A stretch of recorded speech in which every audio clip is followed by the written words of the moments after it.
Welcome to Next to Madison, a podcast to help you live your best life. Welcome back to another episode of Next to Madison. I am your host, Madison Malloy, and on today's episode, we are talking dating and relationships. I have got Matchmaker Tammi Pickle back with me. She's been on the podcast previously, and we wanted to bring her back because people love the dating and relationships podcast and episode. So we get into all the questions of intimacy, living together, first date topics, how to keep your relationship hot and heavy, all the good stuff. I share more dating horror stories, which is fun for me because I feel like you can learn from everybody's dating stories, and people always like listening to those. So definitely stay tuned. You want to listen to this episode. It is great. And we will be right back after this brief message with our guest on Next to Madison. Hey, I want to take a moment to introduce you guys to Magic Mind. This product has changed my life. I take a shot of this in the morning with my coffee, and my productivity is through the roof. My stress levels are down. This product is something I absolutely cannot live without. And thanks to our friends over at Magic Mind, they are going to offer our listeners a discount of 20% simply by going to magicmind.com and entering Next to Madison with no spaces in the promo code. So enjoy your 20% off. I'm telling you, this product will change your life. It has changed mine. I am so excited. Thank you, Magic Mind. All right, we are back with our amazing guest on this episode of Next to Madison. I have got amazing matchmaker Tammi Pickle with Elite Connections here with us. She's been on the podcast. I don't know if it was last year, the year before, and we've talked about dating and relationships, and people seem to really like this topic. I don't know why. No, I'm just kidding. I do know why. But yeah, I'm excited to have her back, and we're going to talk about some updated information on dating. And also, if you are happily married, don't tune out because we're going to talk about some great ways to keep your relationship hot. So with that being said, Tammi, welcome to the show. Hi, Madison. Thanks for having me. Good to see you again. Yeah, you too. Thanks for coming back. I always love when the matchmakers come on, and I gotta say, I don't understand how you guys work. You see pictures, you see profiles. How do you know who's a good match? Like, what are the things that you see? So we meet everyone. So I'm getting to know each and every person, and I interview them, and I talk to them about their interests and hobbies and what they do for fun and what they do for work and the person they're looking for.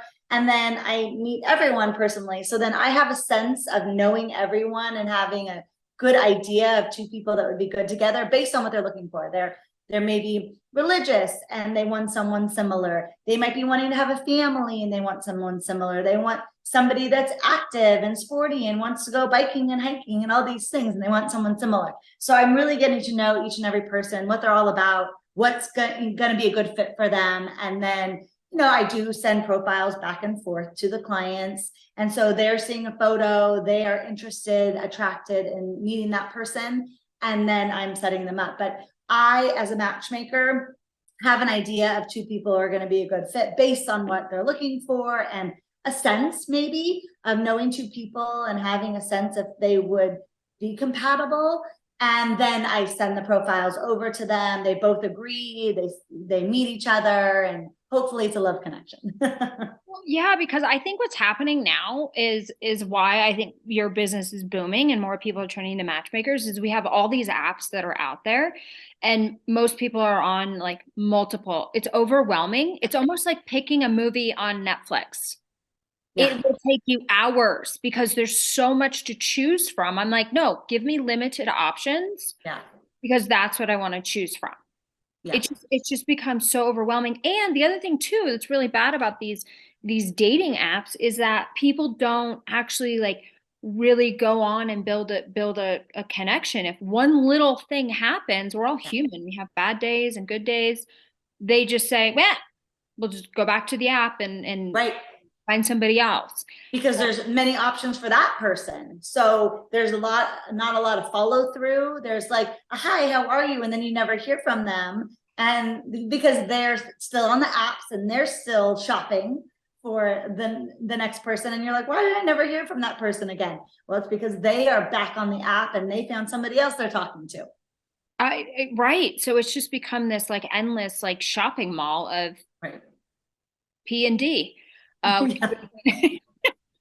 And there's so many men that are on these apps too, because it's so easy for them just to get laid. And that's why I'm trying to encourage women to not sleep with men unless you are in a loving, committed relationship. Like if we keep giving them what they want, they're going to just keep swiping until they get it. I 100% agree. Right?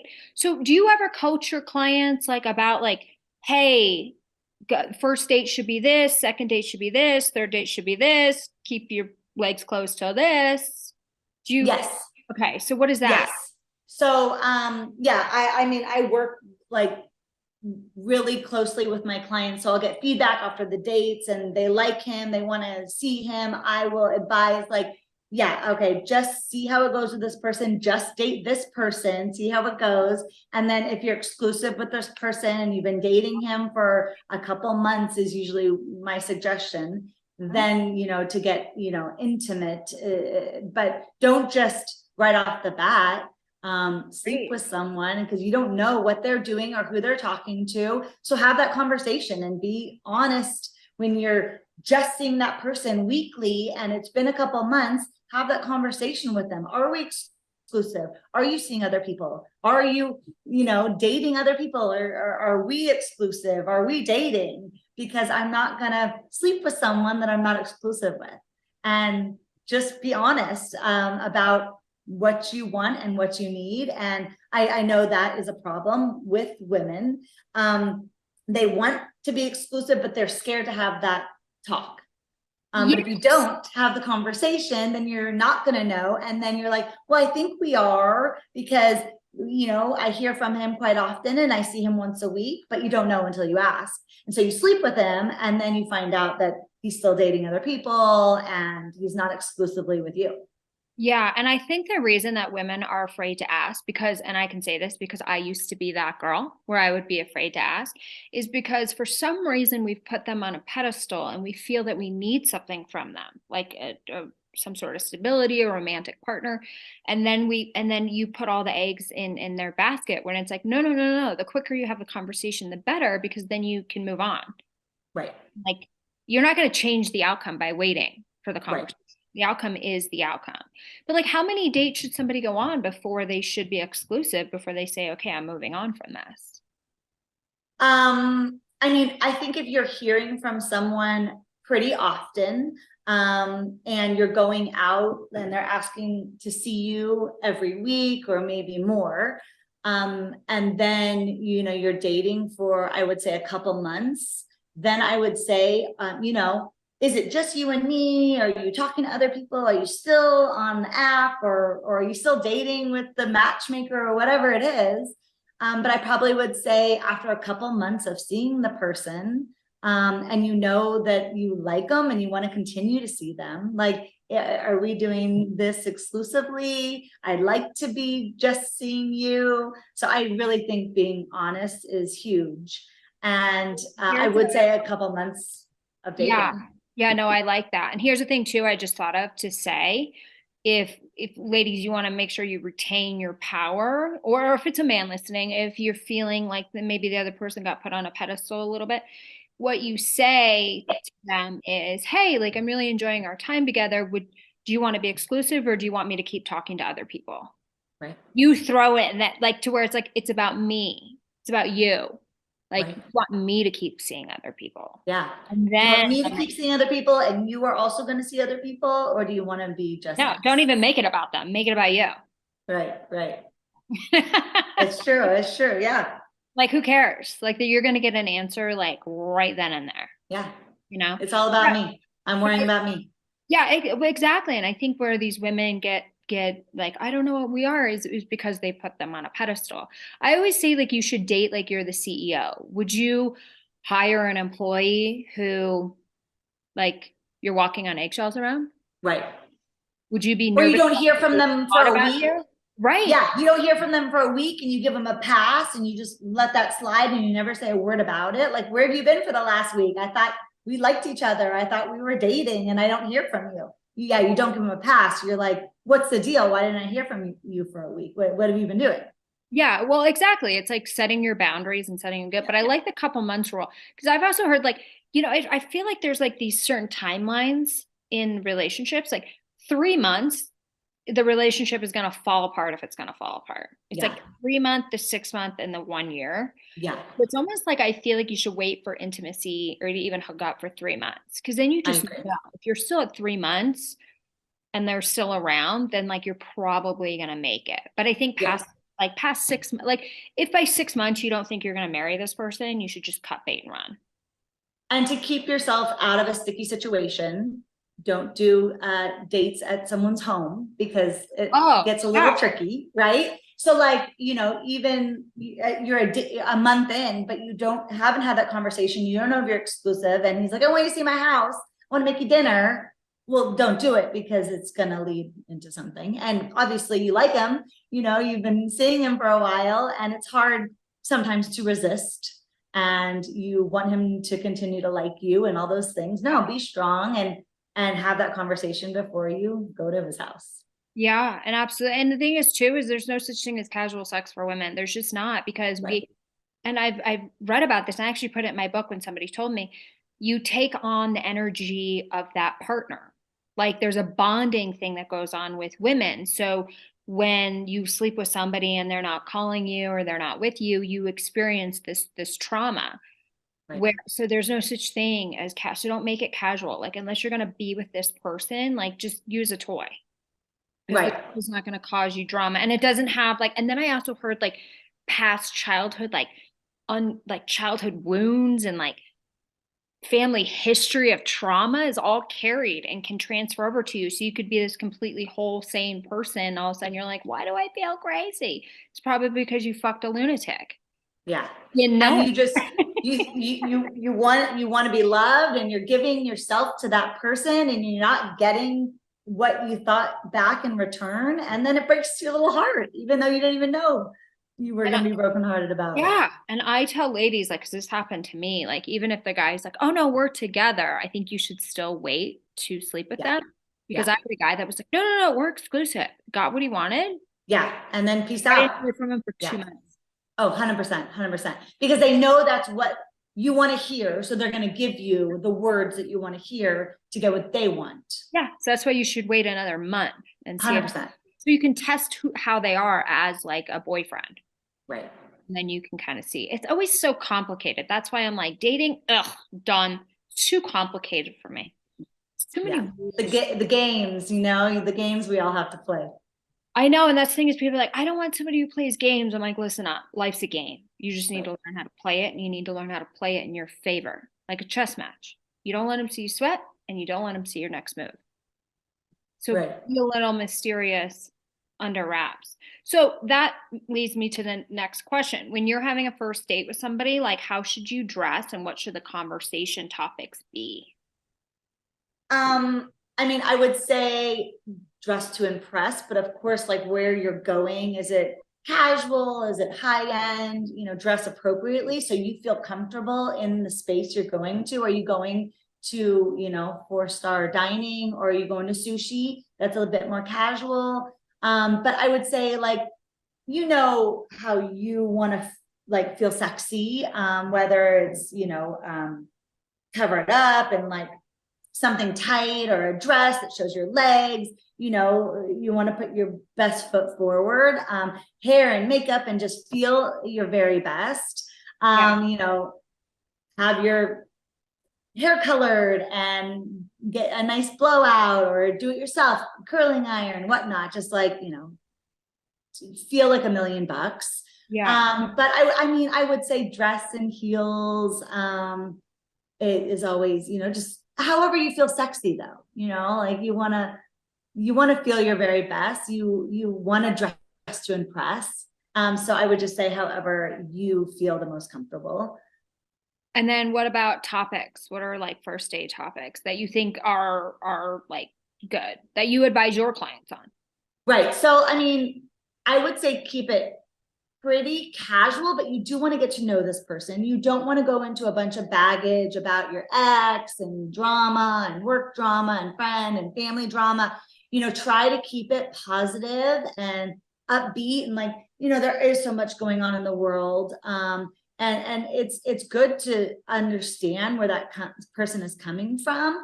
Yeah. But if you get into all the gory drama of life and politics and religion, everything that's going on, like it can get a little dark, and and you might not agree on all those things. But I do think that do want to get into a little bit of your past and who you are and your passions and what you are into and what you love doing, and what you enjoy hobby wise, and asking that person as well, like what do you love to do, what are you passionate about, and just having like an upbeat positive experience. I mean, even going out with friends that are kind of downers, you don't enjoy your time because you're like, oh, you poor thing, I'm so sorry for you, but it's not an enjoyable experience. You probably leave there kind of feeling drained. So just, think about the people around you that like you feel good about, like enjoying your time with and having a cocktail with,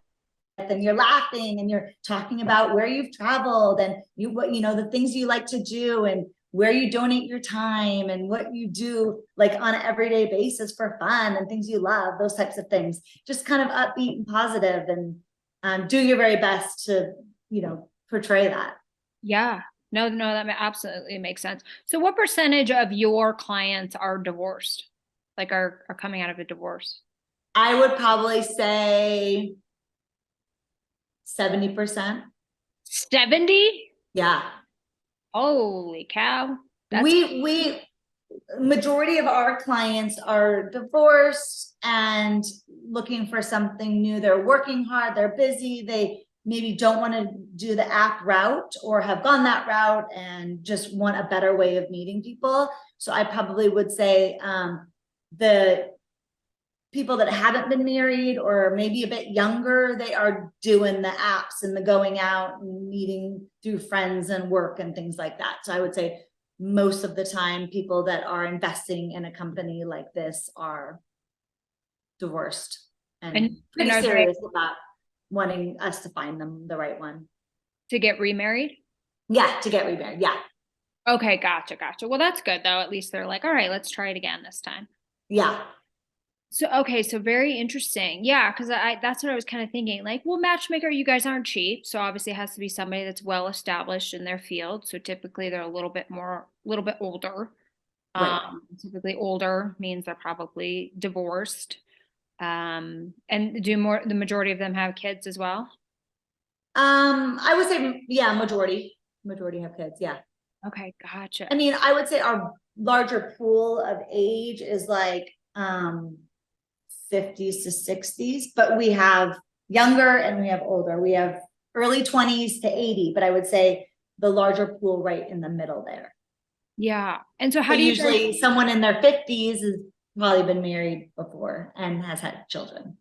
Yeah, that's true. And then how do you guys pick your database? You just find hot chicks that are out running around? I mean, if I have an 80-year-old, I need women for that 80-year-old. So, I mean, we find people all different ways, social media, friends of friends, referrals from current clients, those types of things. But we're always bringing in people. So not everyone necessarily has to pay to join with us, because we may need matches for my 40-year-old, 50-year-old, 60-year-old, 70-year-old, and everyone in between. And yes, we have a very large database. We've been doing this a really long time, but we're always needing new matches for our clients. So we're always bringing in clients, and we're not working for those people full time, but they're part of our database and we can make them matches as long as they're interested.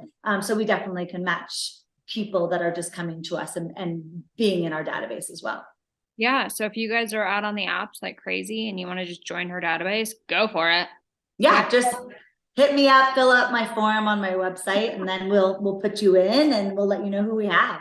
Yeah, no, because it's like, shit, if you're going to be on all the apps, you might as well be in the database of all the matchmakers. Yeah, do it all. I mean, it's not going to hurt. Yeah, no, it's very true. And do you guys know what is your success rate for marriage? We have an 86% success rate that will introduce our clients to someone they date for 6 months or longer. 6? That's good. 86. So 8 out of 10 are dating someone for 6 months or longer that we've introduced them to. And usually 6 months or longer has turned into like a long-term relationship. Oh, interesting. Okay. And so how many dates does a typical client go on before they find kind of their person? So it depends. I mean, we have clients that have joined for 3 months. We have 6-month and year-long memberships. So sometimes it doesn't happen after 3 months and they may rejoin with us.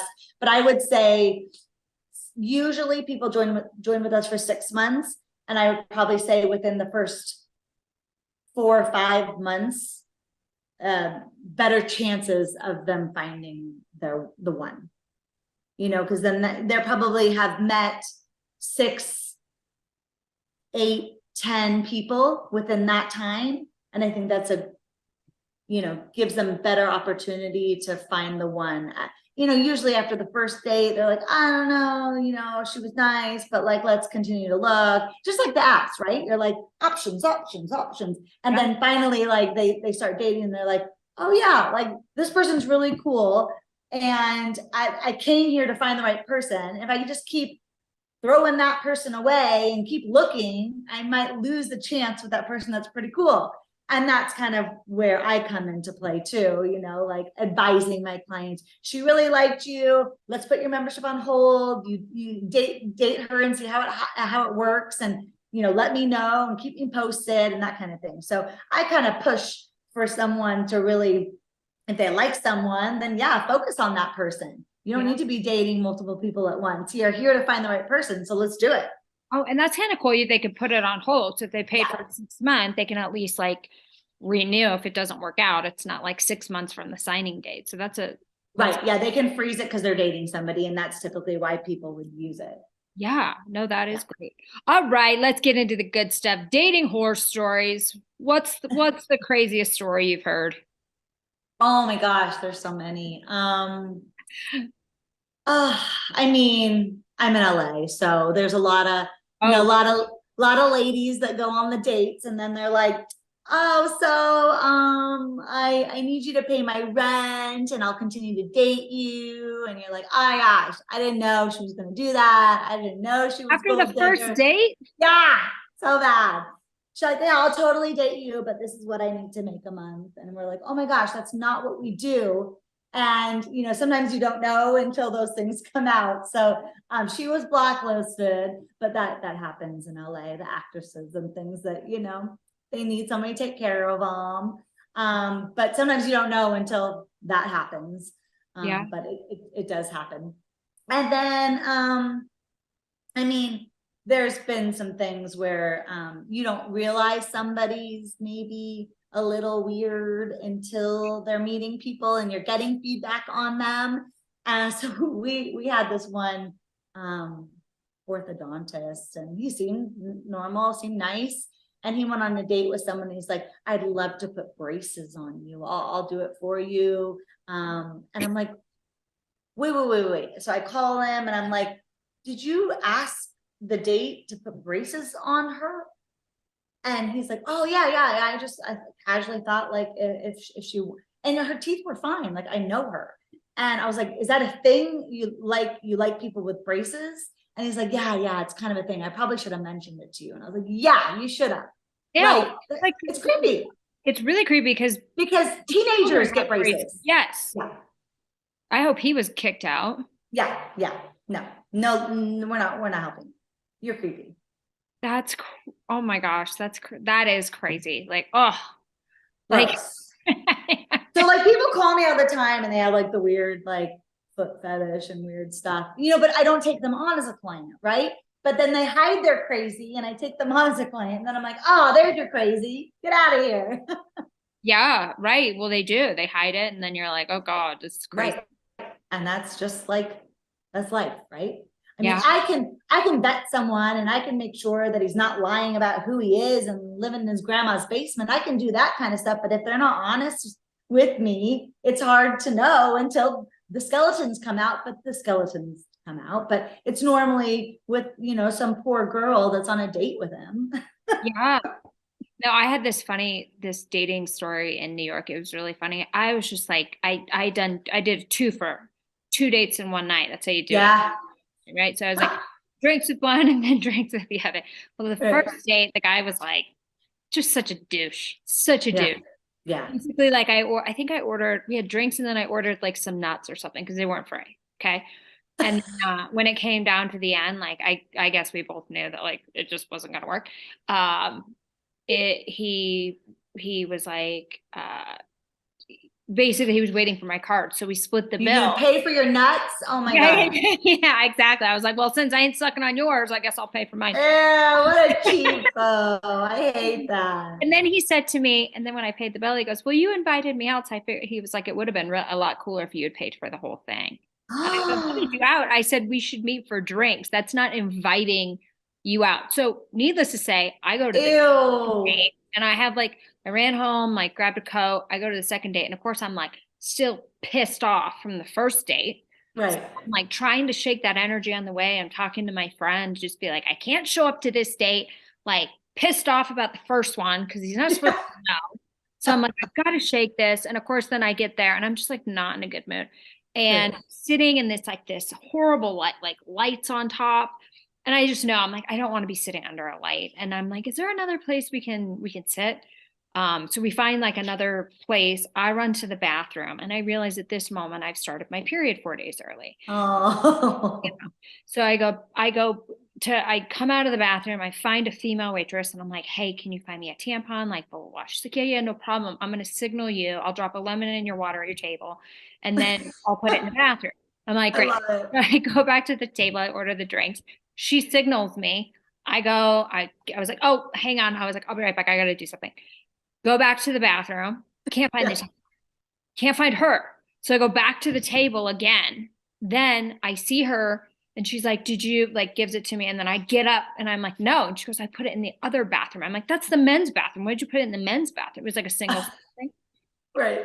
So I finally get it, plug my ass up, go back to the table. Now this guy is probably like, what in earth is going on right now? Like, right. She has some tummy issues or something. Cannot figure this out. And so finally, and it's like the date's going fine, but I'm like, okay, I'm starting to like feel better and calm down. And so then we go and we get like diner food. And I'm sitting at the diner place and I have to like go back down to the bathroom when we get to the diner place. And then I go, I gotta come clean because you probably think I'm the biggest whack job. He goes, I don't know about whack job, but like how much cocaine do you do? And I'm like, I don't do any cocaine. He goes, I have never seen somebody go to the bathroom so much in my life. Okay. I'm going to explain to you. I said, I went on a date before this. And the guy was a complete jerk to me, made me pay half the bill, and then shamed me for not paying the whole bill. So I came to this date in a horrific mood. Then I started my period 4 days early, didn't have a tampon, had to hunt one down in the bathroom, then found one. Then they put it in the wrong stall, couldn't find it, came back to the table to find her, had to go plug my ass again. And yeah, so this is me. So good. It's really not this crazy. And he was like, I'm so glad you were honest with me. And was there a second date? Yeah, we had a lot of dates after that, and then it was like fizzled out when I came back to Colorado. But I was honest. If I hadn't been honest with him, I literally was sitting at dinner with him. And he would have think you're a coke girl. I started my period. He was like, you know what? You're honest. I like that. I'm glad you were upfront with me. I'm like, I'm really not a crazy person. Like, oh, it's so funny. Really weird. He goes, it was the most interesting date I'd ever been on. I'm like, what is this girl doing? Well, it made a good story. Made a great story. But if I hadn't told him the truth, he would have been like, yes, you were nice, but no. Right. Because he just assumed. No. But yeah, and then the story that I told your other matchmaker, so I won't tell it again too long, but I had a second date with somebody and I didn't meet him on an app. I met him like through a friend, like at a party. I think the guy kind of stalked me, which is why he was at this party. He, on the second date, got me a gift. A wonderful gift that I thought was a box of chocolates, but when I opened it, it was a 10-speed vibrator. Oh yeah. On a first date? Second date. Stop it. Why? So I said, so you know what I said? Because he was messing with a comedian. I said, is this your way of telling me you're terrible in bed? Like, who? Like, you're going to need this. You're going to need this. Yeah, I was like, ew. And so all my friends immediately have been like, was it used? I'm like, I don't know. Oh, it's so creepy. Yeah, It's that like guy. it's like those guys like, well, send me a picture, like, ew, and they're all creepy and Yeah, some of these guys are just awful. I had one guy that was such a jerk to me, and it was crazy because he had daughters. He was divorced and had two daughters. And finally, I'm like, I couldn't get this guy to just go away. And I just said, I hope your daughters never meet a man like you. That was oh enough my to, God, I so knew good. now it was personal. Yeah. He was like, lose my number, you horrible person. What did he say to that? Nothing. That's not nice. And I'm like, yeah, it's You're not. not nice. That's why I said it Leave to you. me alone. Yeah, because you're a terrible human being from every level. And I hope karma doesn't come back to your girls. I know. But I was Right? like, I'm shocked that a father, Of girls would treat a woman like that. right? Because I'm like, you would be beside yourself if If somebody treated your daughters that way. it's crazy. It's crazy. Okay. It's a crazy world out there, Madison. It is a crazy world. Yeah. Okay, dinner or drinks for the first date? I mean, we suggest dinner just because you can give someone an hour of your time to get to know someone versus, in and out with a cocktail. I mean, it's just, you can give yourself more time to get to know someone. There's so many times where people come back to me and they're like, well, he was really nice, but I don't know, it wasn't really, no, I don't know if it's like a love connection. And I'm like, well, he really likes you. He'd love to see you again. Like maybe to give it a second shot. I mean, not everybody's on the very best, on a first date. It's awkward, it's uncomfortable sometimes, you're nervous, the whole thing. And so, right, they give him a second chance, and I'm like, yeah, I really like him. Like he opened up, and I felt more the second date. So I feel like giving someone a bit more time to get to know them. But then sometimes you go there and you're like, oh, I would never just be attracted to this person or whatever. So I get that part too. But most of the time we're showing recent photos, a few photos, they look like that. We're showing accurate photos. So it might be different than the apps where you're like, they might be old photos or they don't look like that. And so you don't want to waste your time, right? But I'm making sure that I'm accurately showing who this person is. So it might be a little bit different with a matchmaker over apps. So I get people do the cocktails and the coffee dates on the apps, but with us, we usually suggest dinner. And it doesn't need to be a crazy, long, expensive dinner. It can be an hour, I have an hour and a half for dinner. Love to meet you this day or whatever. Yeah, no, that makes sense because then at least you give the person like more time. Right. And then when do you think, how long should somebody be dating before they move in together? Oh, that's a good question. I mean, I feel like this is a marriage thing now. I feel like there's a whole statistic out there. There is a statistic out there, actually. I'm going to pull it. I'm going to pull it for the show stats. There's a statistic. If you like move in with somebody before marriage and you sleep with them before, if you don't sleep with somebody before marriage, your chance of getting divorced is like less than 5%. huh? Yeah. If you bang them before marriage, you go into the 67% divorce rate. Oh, wow. I didn't hear that. Yes. But it was But everybody does. I know. Oh, that's why we're all getting divorced. I get it. This is why I tell people, I go, I'm a reform slut. I was never a slut, but now I'm a reform slut. I'm like, no, I'm like, okay, I'm at least waiting till I'm in love, like as long as you can. But the longer you wait, the more likely your chance of like success marriage. And then you're not supposed to live with them until you're married either. There's some sort of like weird statistic thing on it, but I'm trying. But like, it was funny. I needed to get rid of this guy that was hitting on me on Friday. Just a real creeper. You can tell by the fact that he was putting dollar figures on his vacation. It was weird. How about I just went to Greece? Not I took $100,000 trip to Greece. I'm like, yeah, no. he was trying to impress you with all the money he has. Yeah, I'm like, are you going to jail? I'm pretty sure you were in the Wall Street Journal. So to get rid of him, it's very quick. Ladies, listen, this is a great trick. But it was kind of true. I said, my friend was there and I just said, yeah, I said, it's like dating so interesting and the times are just changing. I was like, yeah, I'm waiting. I think I'm going to wait till marriage now, or at least the person I'm going to marry to have sex. And literally I've never seen somebody just be like, Run so fast. Or That's like so good. literally like left me and like went and talked to this other girl. And I'm like, bingo. Yeah. But when do you tell your person you're dating that you're waiting till marriage? See, that's a good question too, because Yeah. this is a new thing for me. I just decided 2 weeks ago, but I don't know if it's the thing. I'm not going to lead with it because I don't like putting hard, fast rules on something. Yeah. And You're just going to see how it goes. If you're with somebody that you love and you've been together for a year, who knows, I feel like right? It's leading to marriage. Like lasting relationship. Yeah. Right. Am I going to sleep with a man I'm not in a fully committed, loving relationship with anymore? Absolutely No. No, because I've done that and smart. it has provided me no success. Right. So, and it just caused me pain. So like, absolutely not. And I'm trying to encourage women to like, Yeah. hold on. I think there's no rush to jump into moving in with someone as well. But I mean, you have a different stance. You don't think someone should live with someone unless you know you're getting married or you're married. And I agree, like you should know it's gonna lead to something. Yeah. And you're on the same page and it's going in the right direction. But I do think you can learn a lot about someone living with them. Too, yeah. But I figured you're gonna stay over there enough anyways. Yeah, that it's almost like living with them. Yeah. Like I feel like you would kind of know. I have this one guy I dated God 7 years ago. We're still friends. Yeah. It was one of those like loves that I feel that it would have worked out had we met today. Yeah. People always ask me like, is he married? I'm like, no.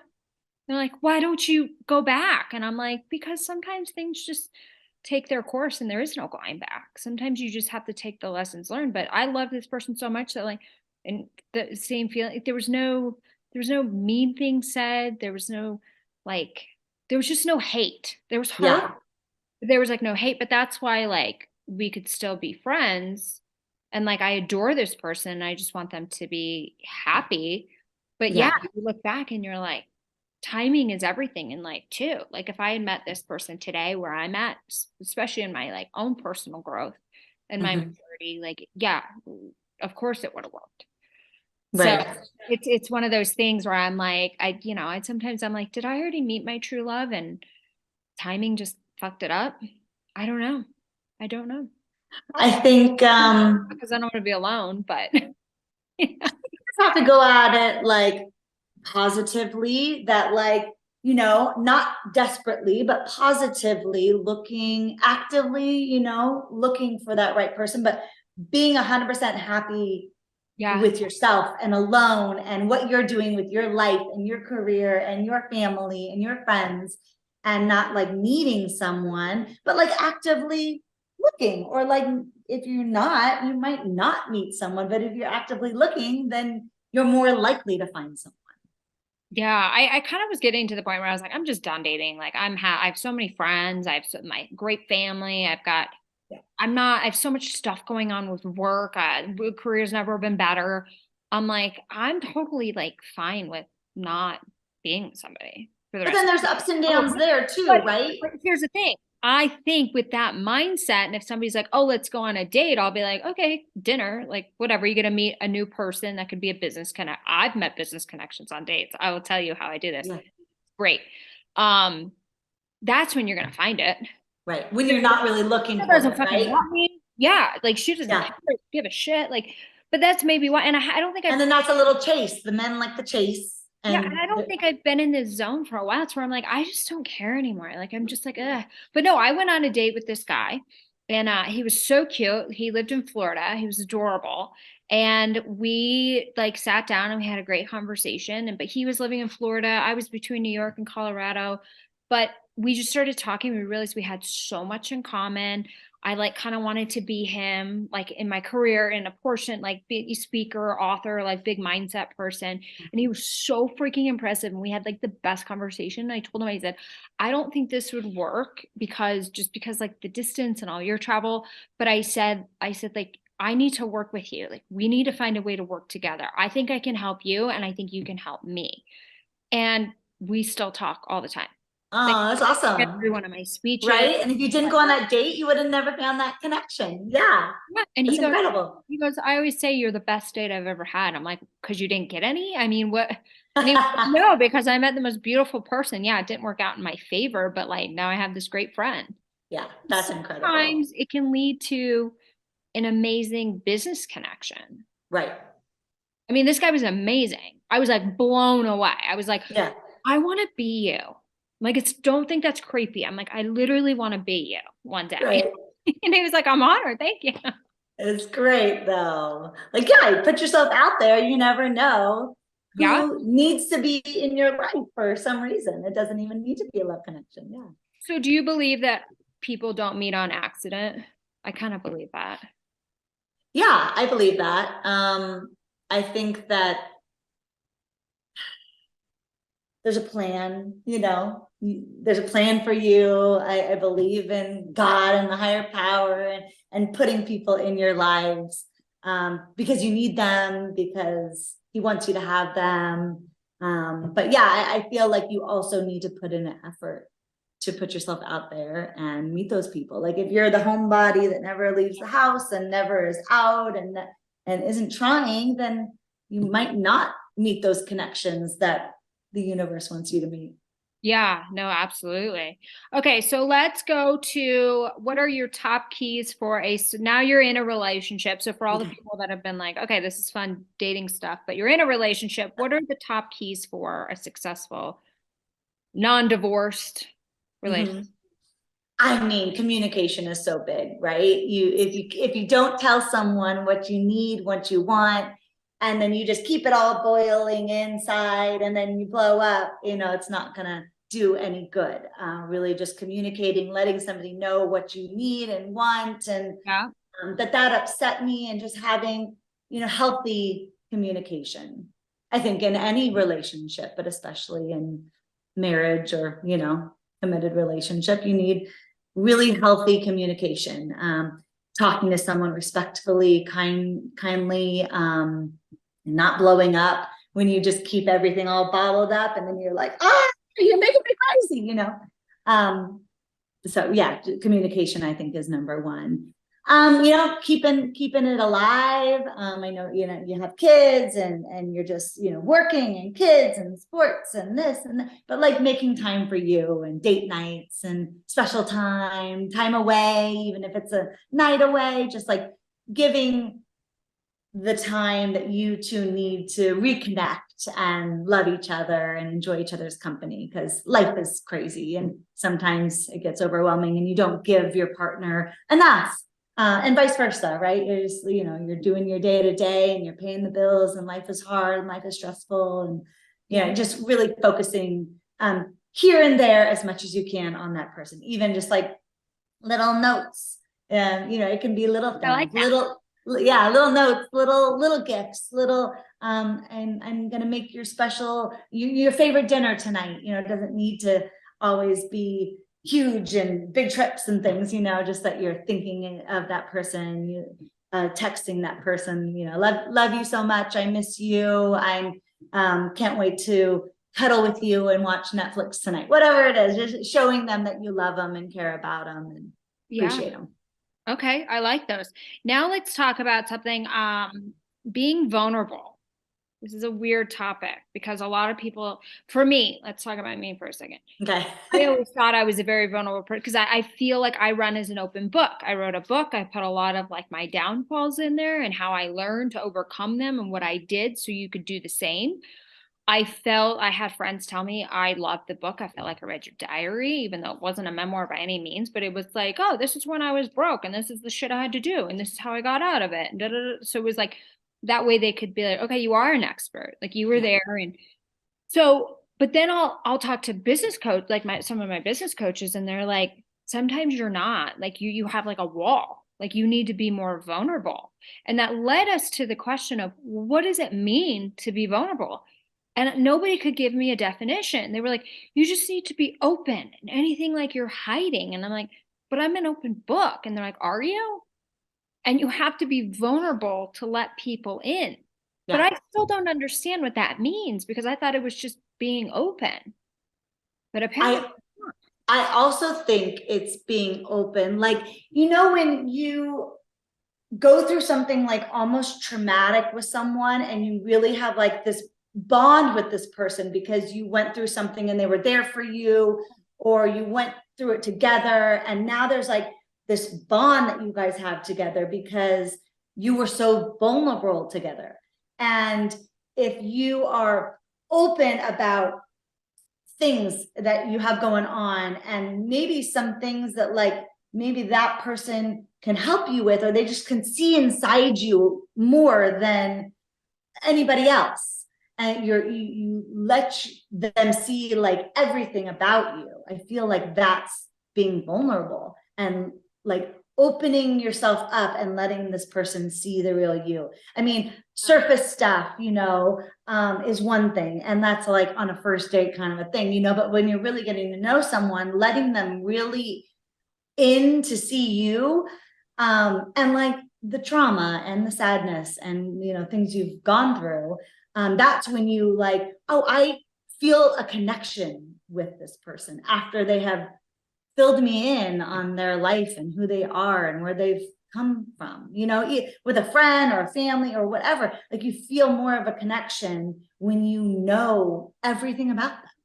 yeah. Like, I even have like a new friend, a new mom friend, and I just recently, like, we, you know, play dates and whatever, but like I recently just like found out like just what she went through, and she was adopted, and finding her birth parents, and like, and I just, it made me feel really connected to her because she didn't tell me that for so long for a reason. It was probably hard for her, and she felt there, you know, we were close now, and she wanted to let me know everything she's been through, you know, throughout her life. And I felt a really strong connection with her after I learned everything about. So I just feel like being open about who you are, like in every way, and you know, is being vulnerable, and the connection is like priceless, you know, just Yeah, because I feel like everybody's got like a story they don't want to share, and they say right. that's the story that you need. That's the one story you need to tell Yeah. that'll break open everything for you for success. Right. Like in public speaking, it's like, what's the story you don't want to tell? That's the story you tell. And Right. that's the story. Because it's usually something maybe we're ashamed of. Maybe we're not where we want to be in our lives. And there were certain mindsets or things that happened that we don't want to have anyone think less of us or think that we're not successful or strong. And that was my issue for a very long time, was that I didn't want people to think like I was not smart and not successful because I had sacrificed in other areas of my life. And when I started to just own that, because I knew like I was moving forward and it was just a temporary situation, like I felt better about things, but like more people could connect. Like I Yeah. wasn't trying to like be like, oh, but I I'm, you know, I had this one guy, I remember this guy who was like, we were talking or whatever, and we were going to meet in Florida, like somewhere for the first time. And because I was in Denver and he was in New York. And then it was like trying to pick trips, but like he had a ton of money, I think. And I didn't at the time. I was like waiting for things to come through. I was waiting for another deal. And he's like delaying and delaying, and I'm just watching the flights go up because it's not like coming from New York where there's like nonstop flights every hour, right? Like people don't go to Florida from Colorado. There's not a lot of flights, and there's only like 2 carriers. So all of a sudden these flights are getting like so crazy. I'm like, I can't. So finally I was like, and this is how I said it, and I shouldn't have said it. Now I'm like, ugh, that guy sucked. Anyways, I dodged a bullet, never had to meet him. But I said, I was like, you know, I'm not trying to be pushy, but if we could really firm up a date, because it's pretty expensive to fly from Denver, and every day these tickets are getting more expensive, and I just don't have like endless cash flow right now. Yeah. But right now that's all going to change. But I'm like, why am I explaining myself to this fucking douchebag?